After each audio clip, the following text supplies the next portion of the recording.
For anyone that's saying the game of baseball is dying, please send them this. I don't care if it's a family member or a friend. Yeah, baseball, it's not going anywhere anytime soon. What's up, everyone? It's Fuzzy. Welcome back to yet another MLB recap. We have a lot to talk about today. Gerrit took a no-hitter late into this one against the Rays. Oneil Cruz put on a show. He is an electric factory. I cannot wait to see what he does the rest of the season. And Lou Bob, Mr. Luis Robert, hit a baseball and about 900 yards. Remember, everyone, if you're going to any baseball games, concerts anytime soon, use code Fuzzy on SeatGeek to save yourself 20 bucks off your entire purchase. Buy a hot dog or a shirt on me with that save money. All right, let's go ahead and talk about the games from yesterday. And yes, I'm going to do it again. I don't care. Travis d'Arnaud's this pitch, 418 feet. Yes, I like using his last name as a verb. Logan Webb was nails after that, and the Giants actually tied it up 1-1 on an Austin Slater single in the 8th inning. That was the only damage done off of Max Fried, who very quietly is building up a side case along with a few other guys in the National League.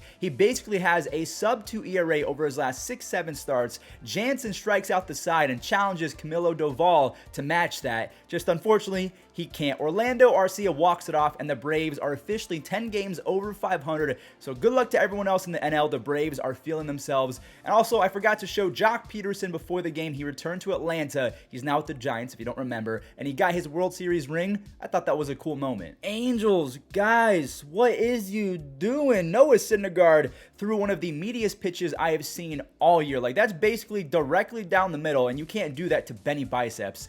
Bubic was pretty good for his standards, considering this quality start lowered his ERA to 7.41. Okay, that's kind of mean. Nicky Lopez broke the tie in the 7th, and Salvador Perez as well as Dozier, they both connect for some huge home runs. Josh Stamont comes in to try and close it. When Kroger's version of Noah Syndergaard, David, I think his name is David McKinnon, lines out to right field to end the game, the Angels fall to 33 and 37, and this is just flat out depressing as a baseball fan because Anthony Rendon just underwent surgery, and the Angels are 4 games under 500. I still feel like they're going to be all right, but they are losing way too many games to be considered a good team. That's just the fact of life right now. Anthony Rizzo, you sweet Italian prince, can I interest you guys in 19 home runs, 49 RBIs, a 146 WRC plus. I think the Yankees are going to be just fine without Freddie Freeman and Matt Olson and Luke Voit. I mean, they made the correct decision in letting all of those guys go to other teams and allowing Anthony Rizzo to do his thing. Although I will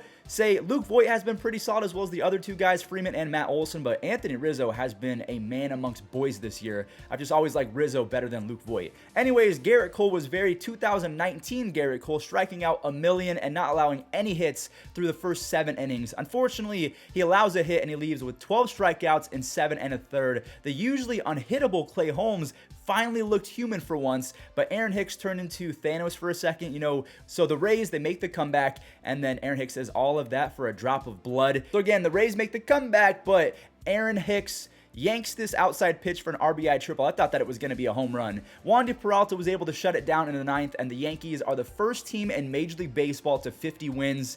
I mean, they're doing it against elite teams as well. If you think that the Yankees are just beating up on bad teams, you don't know ball. JD Martinez started the pounding of poor Alex Faedo, and Devers continued with an RBI double in the 3rd to score one of the fastest humans I've ever seen in Jarren Duran, and that dude can run. Franchi Cordero gives Josh Winkowski a 5-1 lead to work with, and this Winkowski fella is defying all the odds. He's barely striking out 5 hitters per 9 innings, but hey, he's getting the job done, so I have to tip my cap to his efforts. Tanner Houck is assuming the closing role, I guess, earning his 5th save. It's probably a good thing because the Boston bullpen was blowing leads left and right earlier in the season, so Tanner Houck kind of finding his command and finding the strike zone in the closing role, I guess it's a win-win for both. Oneil Cruz season. Okay, yes, we're going to talk about the 6'7" rookie, the tallest shortstop in MLB history, but we have to talk about another rookie, Bly Madris. He was making his debut. He singles home 2. He also stole a base as well, so he was terrific in his debut.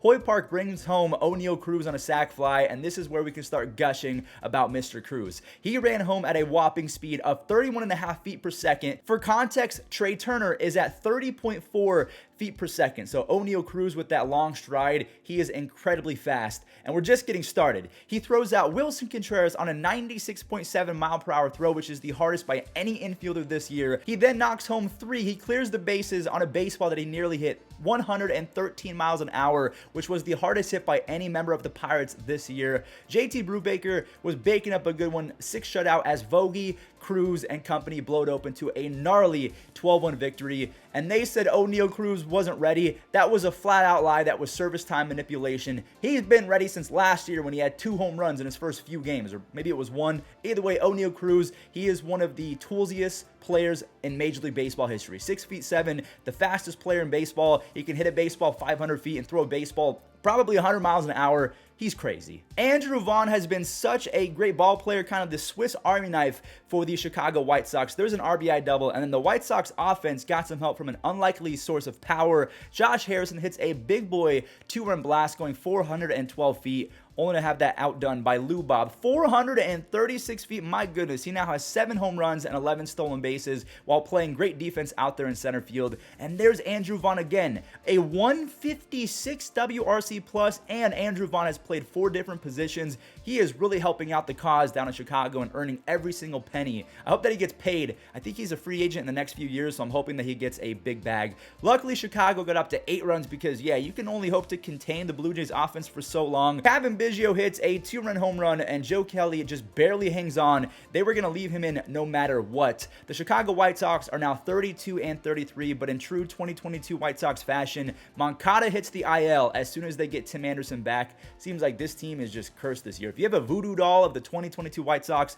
throw that out. Stop being a jerk. Corbin Burns was seeing red yesterday. Get it? Because he was really good and also facing the Redbirds. Yeah, he was mowing down folks and finally got some help in the 5th as Tyrone Taylor belts his 7th home run, and that's all she wrote for both teams in regards to scoring. Miles Mikolas yet again tossed the quality start, just Corbin Burns. He's the reigning Cy Young, and he showed off that talent yesterday. 10 strikeouts over 7 shutout innings, only allowed 2 base hits along the way. Josh Hader toes the rubber and collects his 20th save. He is the 2nd closer into that exclusive club. We'll talk about the other one in just a moment. The Brewers win their 4th straight game, and they steal back first place in the process, and they're looking to take flight from here. Okay, I'm going to admit something right now. I really like this Padres team, okay? There are so many fantastic teams across baseball, which makes me happy because parity is a good thing. That's why I feel like baseball, the attendance and the viewership on TV is actually increasing because there are so many good teams to watch this year.